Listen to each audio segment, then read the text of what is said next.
નમસ્કાર, હું તો બોલીશમાં હું રોનક પટેલ આપનું સ્વાગત કરું છું. હું તો બોલીશનો આજે સતત 1245મો એપિસોડ અને 1245મા એપિસોડના 3 મુદ્દા છે. પહેલો મુદ્દો છે રાજનીતિ ભરપૂર. જી હા, પૂરના પાણી ઓસર્યા પણ હવે પૂર આવ્યું છે રાજનીતિનું, આરોપ પ્રતિ આરોપનું. અને બીજો મુદ્દો છે નકલીનો ખેલ. આપણા ગુજરાતમાં ડુપ્લિકેટ નકલી અધિકારી, નકલી સરકારી કચેરીઓ આ અનંત થઈ ચૂકી છે અને નકલીનો ખેલ વધુ એક આજે ખુલ્લો પડ્યો છે. બીજો મુદ્દો છે. અને ત્રીજો મુદ્દો છે જે આપણે તમામ લોકો જેની રાહ જોઈ રહ્યા હતા, તે ખાડોત્સવ. જ્યાં ખાડા પડ્યા છે દુનિયાભરના, એ ખાડોત્સવના અંતનો હવે આરંભ થયો છે. સરકારે ખાડા પૂરવાનું જબરજસ્ત પ્રચંડ ગતિથી કામ શરૂ કર્યું છે. ક્યાં ક્યાં ખાડા પુરાઈ રહ્યા છે, કેવી રીતે ખાડા પુરાવાના છે, ક્યાં સુધીમાં ખાડા પુરાવાના છે, આ તમામ વિગત મુદ્દે ચર્ચા કરીશું, મુદ્દાને સમજીશું. પરંતુ શરૂઆત કરીએ રાજનીતિના પૂર, રાજનીતિ ભરપૂરથી.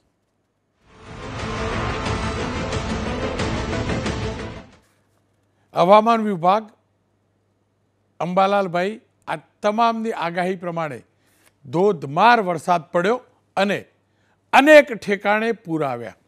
અનેક ઠેકાણે કચ્છની અંદર આપણને પૂર જોવા મળ્યું. ગઈકાલ સુધી પાણી હતા, હજુ પણ ક્યાંક પાણી હશે. અમદાવાદની આજુબાજુના કેટલાક વિસ્તારોમાં હજુ પણ પાણી ભરાયા છે. ખાસ કરીને સરખેજથી આગળની વાત કરીએ તો સનાથલની પછીની વિસ્તારની દેવભૂમિ દ્વારકા એ પણ જળમગ્ન રહ્યું, જો કે ત્યાં પાણી ઉતરી ચૂક્યા છે. વડોદરામાં મહાનગરપાલિકાની ઘોર બેદરકારીના કારણે વિશ્વામિત્રી નદી છલકાઈ અને છલકાતા પૂર આવ્યા. પૂરના પાણી હવે ઓસર્યા છે. તમામ ઠેકાણે પૂરના પાણી ઓસરવા લાગ્યા છે અથવા ઓસરી ચૂક્યા છે. પણ આ તમામની વચ્ચે હવે રાહત અને સહાય, આ બંનેને લઈ જબરજસ્ત રાજનીતિ શરૂ થઈ છે. શરૂઆતની અંદર શાસક પક્ષના નેતાઓ વડોદરામાં ટુરિઝમ કરી આવ્યા. આપણે જાણીએ છીએ, 2 નેતાઓ, 2 મંત્રી અને ધારાસભ્ય સહિતના એ દ્રશ્યો જોયેલા આપણે. અને ત્યારબાદ હવે વિપક્ષના નેતાઓ પણ પહોંચી રહ્યા છે અલગ અલગ પૂરગ્રસ્ત વિસ્તારમાં. નેતાઓ પહોંચવું જોઈએ, જનતાની વચ્ચે રહેવું જોઈએ, જનતાનું દુઃખ દર્દ સમજવું જોઈએ. આ હકીકત છે, એમાં કોઈ આશંકા ન હોઈ શકે. જો નેતા ન જાય તો આપણે જ કહીએ કે નેતાઓ નાગરિકોની વચ્ચે નથી જતા, જવું જ જોઈએ, પણ નાગરિકોને સથવારો આપવા જવું જોઈએ. પણ હકીકત એ છે કે હવે આ મુદ્દે રાજનીતિ થઈ રહી છે. રાજનીતિ કર્યું કોણ રહ્યું છે, કોણ સાચું કોણ ખોટું, કોને કામ કર્યું કોને ન કર્યું, આપ દર્શકો મારા કરતાં પણ વધુ સારી રીતે જાણો છો. એની સાથે જ જે પૂર પીડિતો છે એ તો તમામ કરતાં વધુ જાણે છે, કારણ કે જે વીતી છે એ પૂર પીડિતોને વીતી છે. આ તમામની વચ્ચે આજે શક્તિસિંહ ગોહિલ જામનગરના પૂર પીડિત વિસ્તારોમાં ગયા, પૂરગ્રસ્ત વિસ્તારોમાં ગયા, સ્થાનિકોને મળ્યા છે. કારણ કે જામનગર શહેરમાં છેલ્લા અઠવાડિયામાં અને એમાં પણ છેલ્લા 3-4 દિવસમાં 20 ઇંચથી વધુ વરસાદ ખાબક્યો છે. શહેરની અંદર અને પડોશના વિસ્તારમાંથી પસાર થતી નાગમતી, રંગમતી નદીઓના કારણે પણ પૂર થયું છે. અનેક લોકોનું ફર્નિચર ગયું છે, કરિયાણું ડૂબ્યું છે, અનેક લોકોની દુકાનો ડૂબી છે. આ પ્રકારની સ્થિતિ વડોદરામાં મેં ગઈકાલે જોઈ છે. અનેક લોકોનું બધું ગયું છે, બધું ગયું છે. 5 દિવસ પાણીમાં રહે તો બરાબર છે, પણ એ પછી જ્યારે હવે પાણી ઉતર્યા છે ને, અને જે દ્રશ્યો જોવા મળે છે એ ચોક્કસથી ડરાવનારા છે, ચિંતાજનક છે. એક ગરીબ વ્યક્તિ રોજ કમાય રોજ ખાય, એના ઘરનો ચૂલો જ એની કમાણી ઉપર હોય, એનું બધું જાય, શું હાલત આપણે સમજી શકીએ છીએ. સરકારે રાહત પેકેજ જાહેર કરશે. સરકારની રાહતના નિયમો પણ છે અને એ રાહતના નિયમો ઉપર વાદો પણ ઉઠાવ્યો છે અને પદ્ધતિ ઉપર વાદો ઉઠાવ્યો છે ગુજરાત કોંગ્રેસના પ્રદેશ અધ્યક્ષ શક્તિસિંહ ગોહિલે. શક્તિસિંહ ગોહિલે 2 વાદા ઉઠાવ્યા છે. એક તો જે સહાયની રકમ ચૂકવાય છે એ પણ, અને જે રાજનીતિનો મુદ્દો હવે જે બની રહ્યો છે, બીજો મુદ્દો એ છે પૂર કોના કારણે આવે છે. ખેર, સહાય મુદ્દે જે શક્તિસિંહ બોલ્યા છે એ પણ સાંભળી લઈએ, અને ઋષિકેશભાઈએ સહાય મુદ્દે જે પહેલાં વાત કરી હતી કે કયા પ્રકારની સહાય ચૂકવવામાં આવશે એ પણ જોઈ લઈએ. ભારતીય જનતા પાર્ટીની સરકાર છેલ્લા 5 વર્ષમાં 6,932 કરોડ રૂપિયા છેલ્લા 5 વર્ષમાં જે પણ કોઈ ડિઝાસ્ટરો થયા હોય એમાં એ સરકારે મદદ કરી છે. એટલે સરકાર જ્યારે પણ કોઈ નેચરલ કેલામિટી અથવા તો કોઈ ડિઝાસ્ટર થાય એ વખતે સરકારે પોતાની તિજોરીઓ ખુલ્લી મૂકી છે. અને આ વખતે પણ સમગ્ર રાજ્યની અંદર 33 જિલ્લાની અંદર આ પ્રકારની પરિસ્થિતિ પેદા થઈ છે. કદાચ આખા રાજ્યમાં આવી પરિસ્થિતિ પેદા થઈ હોય એવો આ પહેલો પ્રસંગ છે. એટલે રાજ્ય સરકાર દ્વારા અને છતાં પણ રાજ્ય સરકાર પૂરેપૂરું જેવું વરસાદનું પાણી ઉતરે એટલે સર્વે લોકોને મદદ કરવા માટે કેશ ડોલ છે, ઘર વખરી સામાન, મકાન પડી ગયા હોય, પશુ મૃત્યુ, માનવ મૃત્યુ, આ તમામમાં ખેડૂતો સહિત મદદ બિલકુલ કરવા માટેનું મન બનાવ્યું. હજી સુધી મેં આજે આ બધાને પૂછ્યું, 1 પણ રૂપિયાની સહાય કોઈને પણ મળી નથી. 2-4 મહિના પછી કદાચ સહાય આપો તો એનો મતલબ પણ શું છે? કેશ ડોલ્સ એટલે કે રોકડ સહાય એ જ દિવસે મળે એવો પ્રયત્ન હોવો જોઈએ. મેં પૂછ્યું તંત્રના લોકોને, સરકારે સૂચના આપી છે કે જેને સ્થળાંતર કર્યું હોય એને જ રોકડ સહાય આપવાની. આ કેવી વાત છે? અહીંથી પોતાનો જીવ બચાવવા કોઈ આડીઅવળી જગ્યાએ સ્કૂલ, નિશાળા, આંગણવાડી, ઊંચા મકાન, રિશ્તેદારને ત્યાં ગયા પોતાની રીતે, તો કે તમને નહીં, કારણ કે સરકારે સ્થળાંતર નહોતું કરાયું. ડિઝાસ્ટર મેનેજમેન્ટ એક્ટમાં આવી કોઈ જોગવાઈ નથી. આ ફોર્મ અત્યારે જે સરકારે બહાર પાડ્યું છે આમાં માત્ર 2500 રૂપિયા અહીંયા લખ્યું છે. વધારેમાં વધારે ઘરવકરીની સહાય 2500, કપડાં ને બધું ડૂબી ગયું હોય તો બીજા 2500. શું 5000 રૂપિયાની સહાયમાં જેનું આખું ઘર ડૂબી ગયું છે એનું ભલું થાય ખરું? ખેર, ગુજરાતમાં પૂરના કારણે જે નુકસાન ગયું છે તેનો સર્વે કરવા, તેનો અભ્યાસ કરવા માટે કેન્દ્રીય ગૃહ મંત્રાલય એક ટીમની રચના કરી છે. અને આ ટીમ જે છે, જેને IMCT કહેવાય છે, એ પૂરગ્રસ્ત વિસ્તારોની મુલાકાત પણ લેશે. અને આશા રાખીએ કેન્દ્ર સરકાર પણ મોટું મન રાખી ગુજરાતને સહાય મોકલાવે.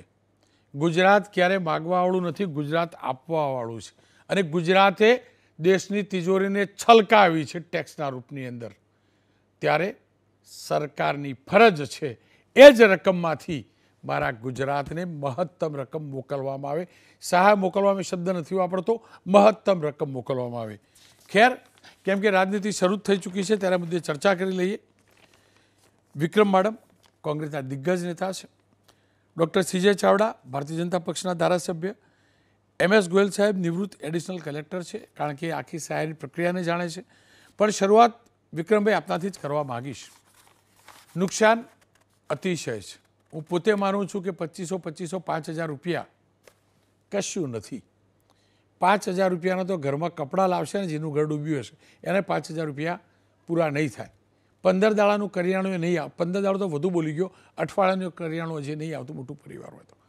પરંતુ શક્તિભાઈએ જે પ્રકારે વાદો ઉઠાવ્યો અને જે પ્રકારે કહ્યું કે આ પ્રકારની પ્રક્રિયા ન ચાલે, ઓનલાઈન ફોર્મ ભરવાની, આ ભરવાની, ખરેખર જમીની હકીકત છે શું અને કયા પ્રકારની સહાય જે વિસ્તારમાં પૂર કુદરતી રીતે આવી છે ત્યાં, અને કયા પ્રકારના નુકસાનની ભરપાઈ જ્યાં કૃત્રિમ રીતે પૂર આવ્યું છે, ખાસ કરીને ગેરકાયદેસર નિર્માણોના કારણે, ત્યાં સરકારે એ નુકસાનની ભરપાઈ કરવી જરૂરી છે.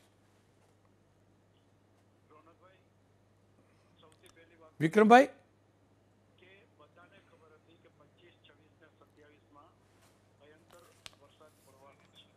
વિક્રમભાઈ સાથે ફરીથી સંપર્ક સાધીશું, પણ ત્યાં સુધી CJ ચાવડા સાથે વાત કરીએ. ચાવડા સાહેબ, આપ તો લાંબા સમયનો, માફ કરજો, ફરીથી વિક્રમભાઈ કદાચ જોડાઈ ગયા છે. વિક્રમભાઈ, અવાજ મળી રહ્યો છે?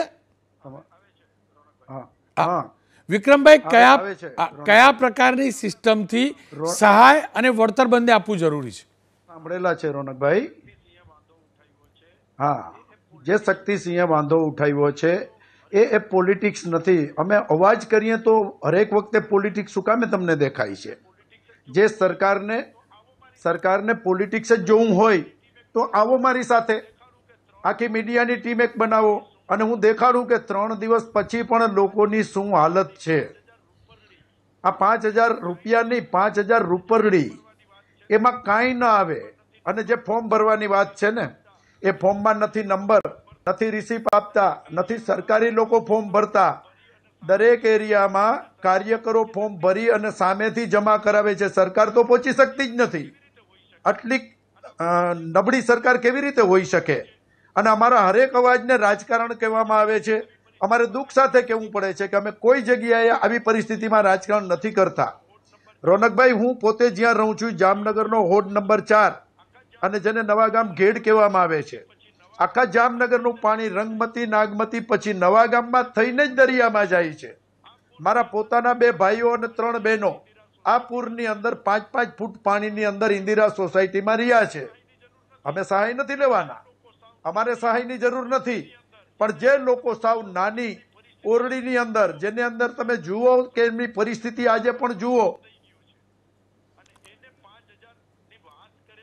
જી, વિક્રમભાઈનો ફરીથી સંપર્ક કરીશું. મારી ટીમને કહીશ કે વિક્રમભાઈનો ફરીથી સંપર્ક એમને જાણ પણ કરે કે કોમ્યુનિકેશન તૂટ્યું હતું. ત્યાં સુધી સીજે ચાવડા સાથે વાત કરું. ચાવડા સાહેબ, આપ તો ચલો વિક્રમભાઈ જોડે ગયા કે હજી આજની તારીખમાં કોકને ત્યાં રહીએ છે. આવી પરિસ્થિતિની અંદર મુખ્યમંત્રી આવ્યા, હવાઈ નિરીક્ષણ કર્યું, એમના જે પોતાના ધારાસભ્યો, મિનિસ્ટર, અધિકારીઓ એમની મિટિંગ કરીને ચાલ્યા જાય તો એ જ કહેવાના છે કે બધું બરોબર છે. તમારે જો ખામીઓ જોવી હોય તો વિરોધ પક્ષના માણસોને બોલાવો, બીજા લોકોને બોલાવો તો તમને ખામીઓ દેખાડશે. બાકી તો સબ સલામતની ઘંટડી વગાડી અને આપ 2-5 દિવસની આ બધી પ્રક્રિયાઓ કરી અને નીકળી જશે. સરકાર ફોર્મ ભરવા માટે પણ સરકાર પાસે માણસો ન હોય, જાત નિરીક્ષણ કરવા એરિયામાં જવા માટે પણ માણસો ન હોય. સરકારી અધિકારીઓ કોઈ પણ એરિયામાં જામનગરમાં ગયા નથી. જે ફોર્મ ભરાય છે એ રાજકીય પાર્ટીના કાર્યકરો, સ્વૈચ્છિક સંગઠનો એ પોતે પબ્લિકને મદદ કરી ફોર્મ ભરી અને સરકારમાં જમા કરાવે, પણ એની રિસીપ આપવામાં આવતી નથી, એના ફોર્મના નંબર પણ નથી, એમની ઝેરોક્સ કરવાની વ્યવસ્થા પણ નથી. આ બધી વ્યવસ્થા પણ અમે કરીએ છીએ અને છતાં સાચી વાત કરીએ તો રાજકારણ છે, રાજકારણ છે, રાજકારણ નથી.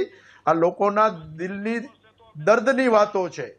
રાજકારણ કરવું હશે તો અમે સમયે કરી લેશું. અમને આવડે છે રાજકારણ કરતા, ભલે અમે કદાચ સતત હારતા આવતા હોય. એ એક પ્રક્રિયા છે અને સમય આવ્યે જેમ અયોધ્યાથી માંડીને યુપીની અંદર અને જે પરિસ્થિતિ થઈ છે લોકસભાની અંદર, એ જનતા એનો જવાબ દેશે. અત્યારે રાજકારણ નથી કરવું, પણ જે લોકોની તમામ ઘરવખરી પતી ગઈ છે, જેના ઘરમાં ખાવાનું 1 ટકનું નથી, એને તમે સહાય ક્યારે આપશો? ક્યારે સહાય આપશો? જ્યારે લોકો ભૂખે મરી રહીએ, લોકો વ્યાજ વટાવવાળા પાસે પૈસા લઈએ, ત્યારે તમે એને સહાય આપશો? આ અમારા મુદ્દાઓ છે. અને કોઈએ ડિબેટ કરવી હોય, કોઈએ ચર્ચા કરવી હોય, કોઈને રૂબરૂ આવવું હોય તો હું ઓપન આમંત્રણ આપું છું. આવો જામનગરમાં, તમારી મીડિયાની ટીમને લઈને આવો, તમે પોતે આવો, જુઓ હજી લોકોની શું સ્થિતિ છે. જી વિક્રમભાઈ, આપ જોડાયેલા રહેજો. આપની વાત પૂર્ણતઃ સાચી છે. માત્ર જામનગર નહીં, ગુજરાતના અનેક પ્રદેશના જ્યાં આ પ્રકારે પૂરના પાણી ઘૂસ્યા હતા, વરસાદી પાણી ભરાયા હતા, સ્થિતિ ખરાબ છે. પારાવાર નુકસાન ગયું છે, પારાવાર. સીજે ચાવડા મારી સાથે જોયા. ચાવડા સાહેબ, મારા માટે તો સારી વાત એ છે કે મને ચાવડા સાહેબના રૂપમાં એવા વ્યક્તિ મળ્યા કે જે કોંગ્રેસમાં પણ રહી ચૂક્યા છે, જે પ્રશાસનિક અધિકારી પણ રહી ચૂક્યા છે અને જે ભાજપના નેતા પણ છે. એક આ ફોર્મ ભરવાની પદ્ધતિ હોય કે પછી માત્ર 5,000 રૂપિયા ચૂકવવાની વાત, આ કેટલી યોગ્ય? રોનકભાઈ જી, જ્યારે કુદરતી આપત્તિ આવે છે ત્યારે કેન્દ્ર સરકારની NDRF અને NDRFે જે ધોરણો નક્કી કર્યા હોય એના પ્રમાણે SDRF એટલે સ્ટેટ ડિઝાસ્ટર રિલીફ ફંડ, એમાંથી કામગીરી થતી હોય છે, રાહતની કામગીરી. પૂર, અતિવૃષ્ટિ, ભૂકંપ, આવા કુદરતી હોનારતો જ્યારે જ્યારે આવ્યા હોય ત્યારે તાત્કાલિક હાથ ધરવામાં આવે છે. કામગીરી 2 રીતે હાથ ધરવામાં આવે છે. રોનકભાઈ, હું 1983માં જ્યારે જુનાગઢ જિલ્લાના ઘેડ વિસ્તારમાં ભારે વરસાદ આવ્યો ત્યારે આ રાજ્યમાં વેટરનરી ડૉક્ટર તરીકે ફરજ બજાવતો હતો અને મેં કામગીરી કરી છે. 1996-97માં જ્યારે ભારે વરસાદ આવ્યો ત્યારે આ રાજ્યમાં એક મહેસૂલી અધિકારી તરીકે, એડિશનલ કલેક્ટર તરીકે સેવાઓ બજાવી છે. અને આજે જ્યારે અત્યારે આ 3 દિવસ ભારે વરસાદ આખા રાજ્યમાં આવ્યો ત્યારે હું એક ધારાસભ્ય તરીકે પબ્લિકની સેવા કરી રહ્યો છું. એટલે 3 પ્રકારે મને અનુભવ છે. અને વિક્રમભાઈએ કહ્યું એમ, એ રાજકારણ ખેલવા માગતા નથી, અમે પણ કોઈ રાજકારણ ખેલવા માગતા નથી.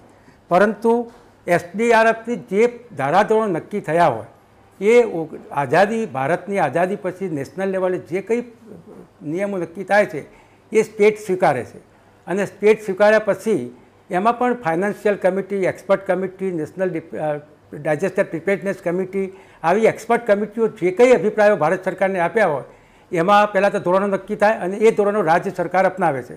હવે કામગીરી બે રીતે થાય છે. એક તો કેશ ડોલ્સ એટલે તાત્કાલિક રાહત અને બીજી પુનઃસ્થાપન, પુનઃવસવાટ, જેને રિહેબિલિટેશન કહે છે, અને પેલું કેશ ડોલ્સ કહે છે. હવે માન્ય વિરોધ પક્ષના નેતા માન્ય છે શક્તિસિંહભાઈએ કહી એમાં મારી સ્પષ્ટતા એ કરવી છે કે એમને એમ કહેવું છે કે જેને શેલ્ટર આશ્રય સ્થાનમાં જે લોકો ગયા એને જ આ સરકાર કેશ ડોલ આપે છે, બાકીનાને આપતી નથી. પરંતુ મારું એમ કહેવું છે કે એ વાત ખોટી છે.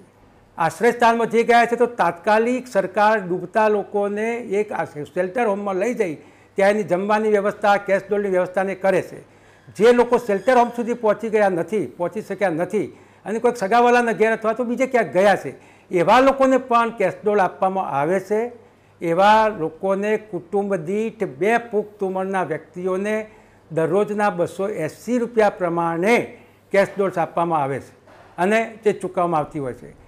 ચૂકવવા માટે એમને એમ કહે છે કોઈ ટીમ નથી, કોઈ છે નહીં, કશું નહીં.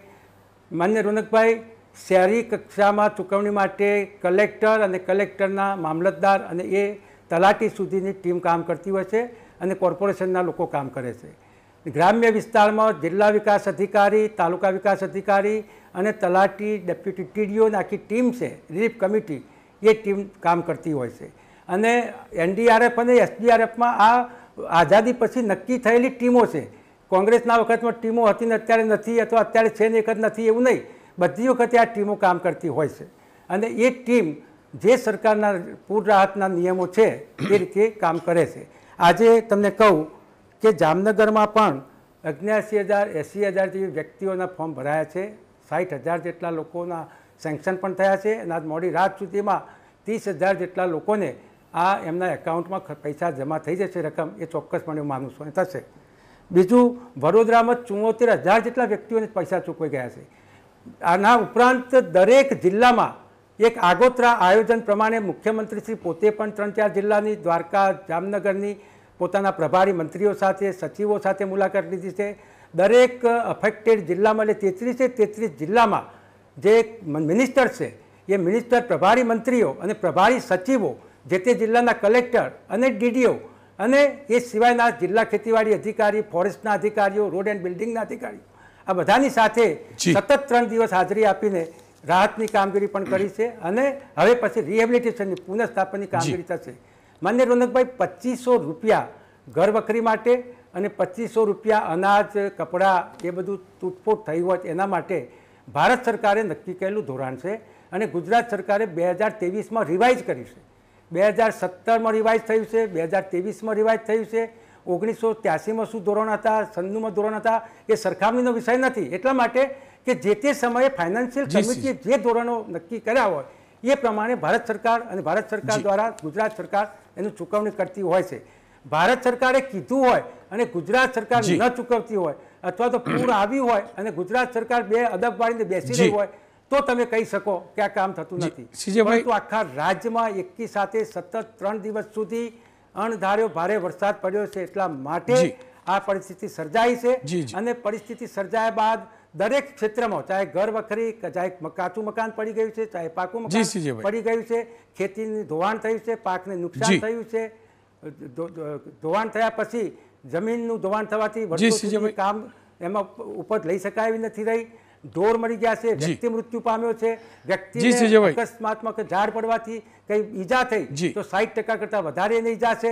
આ બધામાં જ સરકારે નક્કી કરેલા ધોરણો મુજબ ચૂકવણી કરવામાં આવતી હોય છે, ચૂકવણી કરવી પડે છે, સરકાર કરતી હોય છે. પણ આવું ક્યાંક એવું લાગે અથવા તો જે ધારાસભ્યો, ચાહે વિપક્ષના હોય કે પક્ષના હોય, જેને એવું લાગે એ રજૂઆત કરી શકે છે અને સરકાર એક પણ વ્યક્તિને રાહત આપ્યા સિવાય બાકાત રાખવામાં નહીં આવે, એ ચોક્કસપણે ખાતરી આપે. સીજેભાઈ, આપ જોડાયેલા રહેજો. આપે કહ્યું મંત્રીઓ ગયા. બરોડામાં 2 મંત્રીઓએ શું કર્યું હતું, ડમ્પરના ઓડ ઉપર બેસીને કેવી રીતે ટુરિઝમ કરેલું, એના વિશે મારે જાજી નથી કહેવું. અને 5,000 રૂપિયામાં શું આવે, સીજેભાઈ આપ પણ જાણો છો અને હું પણ જાણું છું. આપ પણ જાણો છો, હું પણ જાણું છું. ખેર, ફરી એકવાર આપની પાસે ચોક્કસથી આવીશ. ગોયલ સાહેબ મારી સાથે જોડાયેલા. ગોયલ સાહેબ, એક્ઝેક્ટલી પ્રક્રિયા શું હોય છે? નમસ્કાર. પ્રક્રિયા જેમ ચાવડા સાહેબે કીધું એમ સર્વે બી આનું કરવામાં આવે છે ને. જે કેશ ડોલ્સની વાત છે, હલો જી જી, કેશ ડોલ્સની જે વાત છે એ સરકારના નિયમ મુજબ સરકારની ટીમો દ્વારા સર્વે કરીને ઇમિડિયેટ કેશ ડોલ્સ આપવામાં આવે છે. એનજીઓ સાથે સંપર્ક કરીને તાત્કાલિક ધોરણે લોકોને ભોજનની, પાણીની, રહેવાની બધી વ્યવસ્થા કરવામાં આવે જ છે. એટલે એવું નથી કે નથી, પણ એક વખત અચાનક ખૂબ ભારે વરસાદ આવી જાય ત્યારે એવી કલ્પના નથી હોતી કે કયા કયા વિસ્તારની અંદર કેટલું કેટલું પાણી આવી જશે, શું થઈ જશે. એ તો જેમ જેમ બનતી જાય જેમ જેમ પ્રક્રિયા બનતી જાય તેમ ખ્યાલ આવતો જાય, તે પ્રમાણે સરકાર કામ કરે છે. બાકી નિયમો અનુસાર એક પણ વ્યક્તિ ગુજરાતમાં કેશ ડોલ્સ કે ઘર વખરીથી બાકી નહીં રહે, એ મારો આટલા વર્ષોનો અધિકારી તરીકેનો અનુભવ છે, એનાથી હું ખાતરીપૂર્વક કહું છું. નો ડાઉટ આમાં નુકસાન વધારે જાય છે લોકોને, નો ડાઉટ લોકોને હાડમારી પણ ખૂબ પડે છે, પણ સરકારે પહોંચી વળવાને જેટલું શક્ય બને એટલી મદદ કરે છે. બીજું એનજીઓ દ્વારા પણ લોકોને મદદ કરાવે છે. છતાં બી આજના સમયમાં આટલી કેશ ડોલ્સને ઘરવખરી ઓછી છે, તો ભારત સરકારને આપણે વિનંતી કરી શકીએ મીડિયાના માધ્યમથી અથવા તો એ રીતે કે ભાઈ થોડી કેશ ડોલ્સને ઘરવખરીની કિંમત છે એમાં વધારો થાય તો જનતાના માટે રાહત વધારે સારી રહે. કારણ કે એ વાત સાચી છે કે 2500માં કંઈ આવે નહીં, પણ એનાથી વધારે એકદમ તો નહીં લઈ શકાય. ભારત સરકાર એમાં કંઈ નિર્ણય કરે તો એમાં લોકોને થોડી રાહત વધારે મળે, એ પણ એટલી હકીકત છે. લોકોનું ઘરમાં ફર્નિચરને એ બધું જે નુકસાન થાય છે, કારણ કે 98નું ફ્લડ અને 2006નું ફ્લડ સુરતમાં મેં કરેલું છે. શહેર ડિઝાસ્ટર મેનેજમેન્ટ અધિકારી તરીકે મેં કામ કરેલું છે, એટલે હું બરાબર સમજું છું કે આ પરિસ્થિતિ ખૂબ જ એકદમ થાય છે અને અધિકારીઓ પ્રેશરમાં કામ કરે પણ કામ કરીને જ બતાવે છે, એમાં કોઈ ડાઉટ નથી. આજે આપણે વાત કરીએ ધારો કે વડોદરામાં બધે ઘરોમાં કાદવ કીચડ હતું, ઘરોમાંથી લોકોએ કાદવ કીચડ બહાર કાઢ્યું છે, પણ રોડ ઉપરનું ને બધું સફાઈનું કામ ઇમિડિયેટ સરકારે કર્યું છે. વિશ્વના બીજા વિકસિત રાષ્ટ્રોમાં આટલું ઝડપથી કામ થતું નથી ભાઈ. હમણાં જ થોડા દિવસ પહેલા મારી જોડે એક અમેરિકાથી ભાઈ આવેલા, એ જ કહેતા હતા કે સાહેબ ઇન્ડિયામાં જે ગુજરાતમાં આપણે કામ જેટલું સારી રીતે ગોયલ સાહેબ જો કામ સારું થઈ રહ્યું છે હું જાણું છું, પણ એ અમેરિકામાં નદી કિનારે ગેરકાયદેસર કન્સ્ટ્રક્શન નહીં થતા ગોયલ સાહેબ, બરાબર? દુનિયાભરના ગેરકાયદેસર પ્લાન નથી મંજૂર થતા અમેરિકાની. હું કહું નથી, હવે તમે વાત કાઢી છે તો સાંભળી લો. હું જાતે જોઈને આવ્યો છું, અમેરિકામાં બોટ બંધ પડેલી નહીં હોતી ડિઝાસ્ટર મેનેજમેન્ટની. અધિકારીઓ હાથ ઉપર હાથ રાખીને બેસી નહીં રહેતા. 25 બોટ 20 થી 25 બોટ વડોદરામાં બંધ પડી છે. એટલે ના બોલીએ ને ગોયલ સાહેબ, ફરીથી કહું છું, માફ કરજો, એ દર્દ હું જોઈને આવ્યો છું. અને કેવી નાટક છે ને ડિઝાસ્ટર મેનેજમેન્ટ. હું ફરીથી કહું છું, જામનગરમાં વધુ વરસાદ હોઈ શકે, સુરતમાં હોઈ શકે, અમદાવાદમાં હોઈ શકે, વડોદરામાં ગેરકાનૂની નિર્માણ અને ડિઝાસ્ટર મેનેજમેન્ટના નામે તમાશો જવાબદાર હતો. આ હકીકત છે, અને એનાથી કોઈ પણ મારી સાથે ચેલેન્જ લગાવવા આવે ને સાહેબ, હું લઈ જાઉં તમને. માફ કરજો, બધા તમાશો જોયો. ડુબાડ્યું સાહેબ. તમે જે વાત કરો છો ને સાહેબ, હું જરા સહમત નથી. હું ફરીથી કહું છું, પુનઃવસન માટે 3 દિવસ પાણી ઉતર્યા પછી અદ્ભુત કામગીરી થઈ, અદ્ભુત કામ થયું. પણ એ દિવસે બરોડા ડૂબતું હતું સાહેબ, લોકો હાથ જોડતા હતા અધિકારીઓને, ધારાસભ્યોને, મંત્રીઓને. કોઈ પહોંચતું નહોતું. આ પણ હકીકત છે. ખેર, અંત તરફ જઈ રહ્યો છું. ચાવડા સાહેબ, જો એ હકીકત છે, આપ તો મેનેજમેન્ટના માણસ છો અને આપ પક્ષાપક્ષીથી રાજનીતિથી પર છો. ડિઝાસ્ટર મેનેજમેન્ટના નામે હું જાતે જોઈને હું ચેલેન્જ મારીને કહું સાહેબ, મારા આખા જીવનનો પગાર લગાડી દઉં, આખા જીવનનો. બધી બોટ બંધ પડેલી. પેલા સ્ટેન્ડિંગના ચેરમેન એમ કે આખું પતી ગયું હતું એટલે બંધ હતી, કોઈ ક્યાંક 16માં આવેલી એટલે બંધ હતી. આ રીતનું હોય સાહેબ. મારા કોઈને 2500-5000 જોતા જ નથી, પણ મિસમેનેજમેન્ટના કારણે મારો ગુજરાતી ડૂબે અને પછી એને આપણે સહાયના રૂપમાં 5000 પકડી આપીએ તો આ પણ તો ખોટું છે ને સાહેબ. હવે મળ્યો. ચાવડા સાહેબ, મિસમેનેજમેન્ટના કારણે લોકો ડૂબ્યા હોય, ગેરકાનૂની દબાણો થયા, નિર્માણો થયા, પૂર આવ્યું એટલે ડૂબ્યા હોય, તો એ સહાય થોડી કહેવાય સાહેબ. એ તો વળતર આપવું જોઈએ નુકસાનીનું.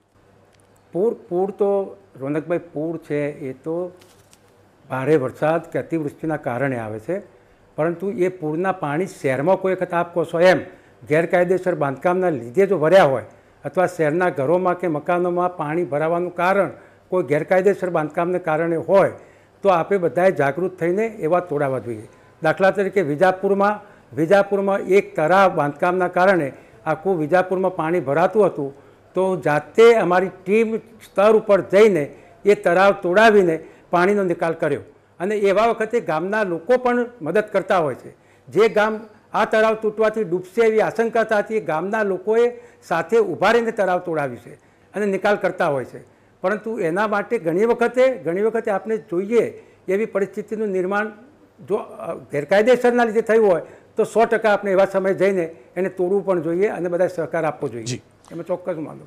વિક્રમભાઈ, આ જે ભારે વરસાદની તબાહી થઈ એમાં મને એમ લાગે છે કે ખૂબ ભારે વરસાદને કારણે અને જેમ આગાહી થઈ હતી એમ 15 ઇંચ કે 30 ઇંચ એકી સાથે વરસાદ ખાબક્યો હોય એટલે 100% આવું નિર્માણ થયું હોય. અને નિર્માણ થવાને કારણે રાત દિવસ મહેનત કરીને આપણી ટીમો જ્યારે કામ કરતી હોય, રિહેબિલિટેશનનું કામ કરતી હોય અને વિપક્ષના નેતાઓ પણ એમની ફરજ બજાવતા હોય, ત્યારે આપણે બધાએ સાથે ભેગા થઈને આ તબાહીમાંથી અથવા કુદરતી આપત્તિમાંથી ગુજરાતની પ્રજાને બહાર કાઢવાનો બધા જે સરકાર પ્રયત્ન કરે છે એને સાથ અને સહકાર આપીને પ્રયત્ન કરવો જોઈએ. મીડિયાએ પણ પોઝિટિવ રોલ ભજવીને સારું કામ કર્યું છે. પરંતુ જ્યાં ખામીઓ દેખાતી છે, જ્યાં અધિકારીઓની ખામી દેખાતી છે અને જ્યાં અવૈધ દબાણોના કારણે પૂર સર્જાયું છે ત્યાં ચોક્કસ તપાસ પણ સરકાર કરશે, એમાં કોઈ શંકાને સ્થાન. વિક્રમભાઈ, છેલ્લે આપની કોમેન્ટ લઈ લઉં. જો એ હકીકત છે પાણીના નિકાલના રસ્તા બંધ થઈ ગયા, ગેરકાનૂની નિર્માણ થયા, એ ભાજપવાળાએ કર્યા, કોંગ્રેસવાળાએ કે જે કરે, તમને લાગે છે બધા નેતાઓએ મૌન થઈ જવું જોઈએ અને જેટલું ગેરકાયદેસર છે આખા ગુજરાતમાં બધું તોડી દેવું જોઈએ? ચોક્કસ તોડી દેવું જોઈએ, પણ કોણ તોડશે? અમે તો જો ભૂલે ચૂકે જઈએ. જામનગરમાં ખરાબ રસ્તા બનતા હતા અને કોંગ્રેસની ટીમે એ રસ્તાઓ મીડિયાને લઈને દેખાડ્યા, તો એના ઉપર કેસ એવો કરવામાં આવ્યો કે સરકારી મિલકતને નુકસાન કરે છે. કેવી રીતે કરશું રોનકભાઈ? અને હવે સીજે ચાવડા મારા સારા મિત્ર છે. 2002માં પણ અમે સાથે ધારાસભ્ય હતા, 17 થી 22માં પણ સાથે ધારાસભ્ય હતા. હું તમને અત્યારે એડવાન્સ કહું છું, આવતી ઓગસ્ટ 1 વર્ષ પછીની વાત કરું છું રોનકભાઈ, સાંભળજો, સાંભળવા જેવી છે. 1 વર્ષ પછી દેવભૂમિ દ્વારકામાં રાવલ નગરપાલિકા છે. અત્યારે 1 વર્ષ પહેલા કહું છું સરકારને કે તાકાત હોય તો રોકી દેખાડો. તમારી પાસે એવડી મોટી સરકાર છે ને, દર વખતે રાવલ નગરપાલિકાની હાલત એ થાય છે કે સામાન્ય વરસાદમાં લોકો ઘરની બહાર નીકળી શકતા નથી, લોકોની ખરાબ દયની હાલત હોય છે અને આ પરિસ્થિતિ દર વર્ષે હોય છે. 2 વર્ષ ત્યાં હું ધારાસભ્ય નથી એટલે હું ત્યાં નથી પહોંચી શકતો, પણ છેલ્લા 5 વર્ષથી આ સતત રાવલ નગરપાલિકા જે મારા મત વિસ્તારમાં નથી આવતી, એ દ્વારકા મત વિસ્તારની અંદર આવે છે, પણ છતાં જાગૃત નાગરિક તરીકે હું બનતા પ્રયત્ન કરીને દર વખતે મદદ કરતો હતો. કેશ ડોલ્સની વાત કરે છે, કેશ ડોલ્સ કેવી ચૂકવાય છે એ તમે પણ જાણો છો ને હું પણ જાણું છું. અને જામનગરની શહેરની વાત કરું તો તમામ સેલરો, જ્યાં મારી પોતાની ઓફિસ છે, જામનગરનો મેઇન રોડ છે અંબર સિનેમા, આજે પણ પાણી ભર્યા છે, આજે પણ અંદર જવાતું નથી.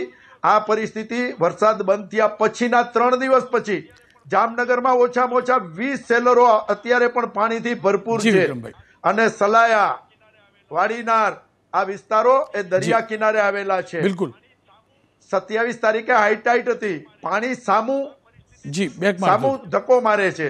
આ પરિસ્થિતિ દર વર્ષે થાય છે, તો શું કામે સરકાર નથી કરી શકતી? બિલકુલ. ગેરકાયદેસર બાંધકામ તોડવાનું કામ છે સરકારનું કામ છે, કોર્પોરેશનનું કામ છે.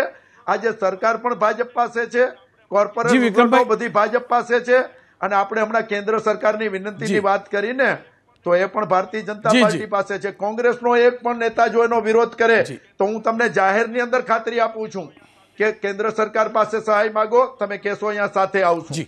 રાજ્ય સરકાર પાસે અમે સાથે આવશું, મહાનગરપાલિકા સાથે અમે સાથે આવશું, પણ કરવાનું તો જે સત્તામાં બેઠા છે એ જ કરવાના છે ને. એક પણ ટીમ અત્યારે જામનગરની અંદર સર્વે કરવા માટે જતી નથી. વિક્રમભાઈ, સમયનો અભાવ છે એટલે આપ તમામને રોકીશ, ત્રણેયને રોકીશ, પણ હા, પાણી ઉતર્યા બાદ વડોદરાની વાત કરું તો અદ્ભુત કામ થયું છે, પણ પાણી જે ભરાયું હતું એ પાછળનું કારણ માનવ સર્જિત પણ હતું. અને જે બોટ, જે રેસ્ક્યુનું કામ હતું, જેના માટેની બોટ હતી, એમાં પૂર્ણતઃ રીતે મહાનગરપાલિકા નિષ્ફળ હતી. એટલે ત્યાં સહાયની વળતર ચૂકવવું જોઈએ. મહાનગરપાલિકાના વિભાગના અધિકારીઓ જોડેથી એની વસૂલાત કરીને વળતર ચૂકવવું જોઈએ. ખેર, ફરી એકવાર કહીશ, રાહત બચાવની કામગીરી હાલ સારી ચાલી રહી છે, સ્વચ્છતા અભિયાન પણ ચાલી રહ્યું છે. આપણે તમામ લોકો એમાં સાથ આપીએ અને સરકાર ઉદાર બને, જ્યાં જ્યાં નુકસાન થયું છે એ ભરપાઈ કરે અથવા સહાય ચૂકવે.